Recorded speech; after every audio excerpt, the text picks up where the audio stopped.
Sundance is broken.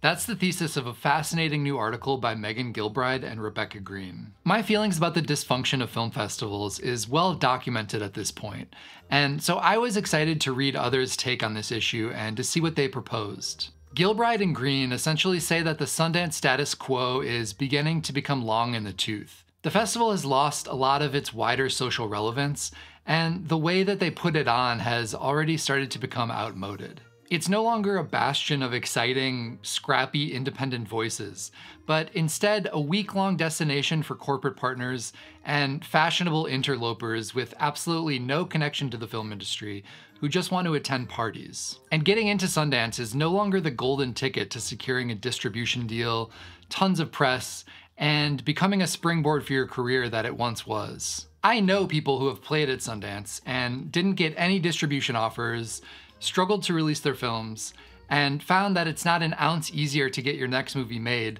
having said, oh, my last movie played at Sundance. And just attending the festival as an audience member isn't a walk in the park either. The weather usually sucks, lodging is a total nightmare, and the price tag can be in the thousands. The writers sum up my feelings perfectly when they say that the film industry at large is guilty of talking only to itself.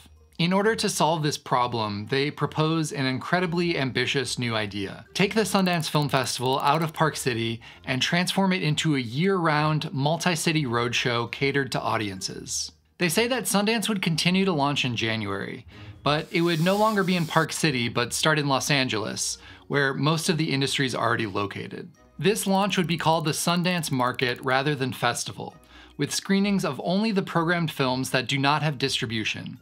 Invited to these screenings would be buyers, press, filmmakers, and LA moviegoers. They also propose that parallel to this would be a series of industry events where filmmakers could meet and foster relationships with each other, as well as other members of the industry, which is a key tenet to the in-person film festival experience. After this January event, the films would then go out on a roadshow to 20 cities from April through December. Screenings would take place Thursday and Friday evenings, and all day Saturday and Sunday, when everyday moviegoers are available to attend. 10 feature films will play each city, preceded by a short with 2 short blocks per city. All screenings will take place at the same venue, and films can play in multiple cities with one city/screening dedicated as the premiere. To create events for audiences and entice them to come out of their houses, red carpet premieres will take place in these cities. Rather than this year's talent descending on Park City to hang out in luxury condos and schmooze with people they already know, they will visit cities across America, participating in Q&As alongside filmmakers, and connecting directly with audiences. They will bring attention not only to individual films, but also to the local cinema partners, giving audiences a reason to fall back in love with going to the theater.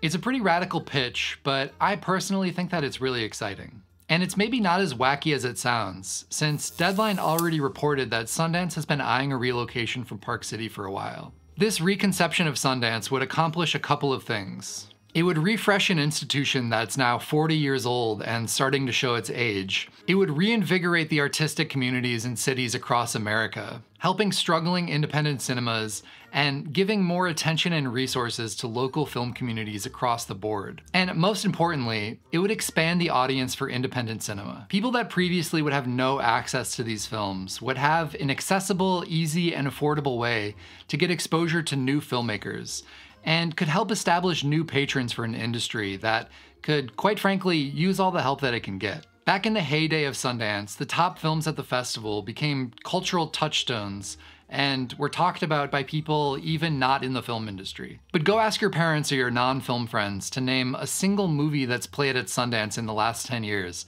and you'll see that these writers hit the nail on the head when they say that the film industry is only talking to itself anymore. The more that I think about it, the more that I see how profoundly broken things are, and not just with Sundance. I don't know if this specific proposal is the silver bullet that the film industry needs, but I do know that the status quo won't hold much longer. I'm curious to hear what you think about Gilbride and Green's proposal. What are some of the things that you would do to refresh the Sundance Film Festival, or film festivals in general?